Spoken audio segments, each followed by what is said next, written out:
Assemblée et en présence de Dieu et de son Église. Traditionnellement, bien qu'il ne nous revient pas ce rôle officiel d'être le conseiller des époux, mais comme frères et parents immédiats, nous nous permettons de déranger un peu le protocole pour vous faire quelques énoncés et vous adresser quelques conseils salutaires.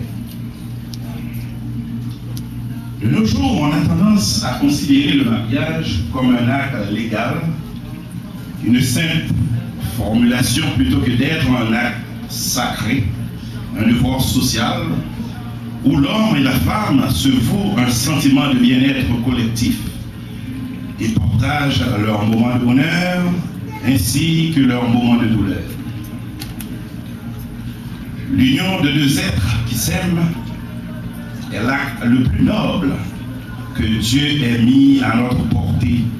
Et ce n'est pas sans raison qu'il déclare: l'homme quittera son père et sa mère et s'attachera à sa femme, et ils deviendront une seule chair. Fin de citation. Sur ce, votre union doit être bâtie sur une conviction profonde du sentiment que vous aviez, qui vous avait rapproché.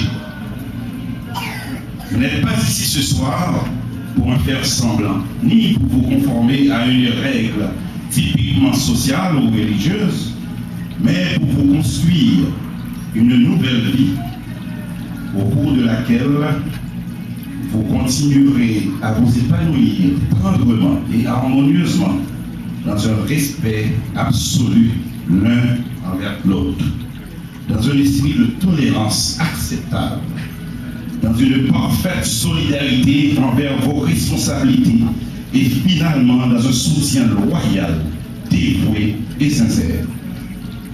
Mon cher Wilson, à partir de cet acte noble que vous aviez posé, vous rejoignez la grande famille Joseph, où frères, sœurs, cousins, cousines de Ghislaine ainsi que de leurs descendants vous accueillent en vous disant bienvenue. Dès à présent, vous êtes un membre de ce corps, de cette multitude qui se tient toujours solidairement. Soyez à l'aise et sans retenue. Joignez-vous à nous. Nos portes vous sont largement ouvertes. Vous aurez notre aide et nos soutiens, autant que vous le désireriez, bien sûr. Tout comme l'aurait dit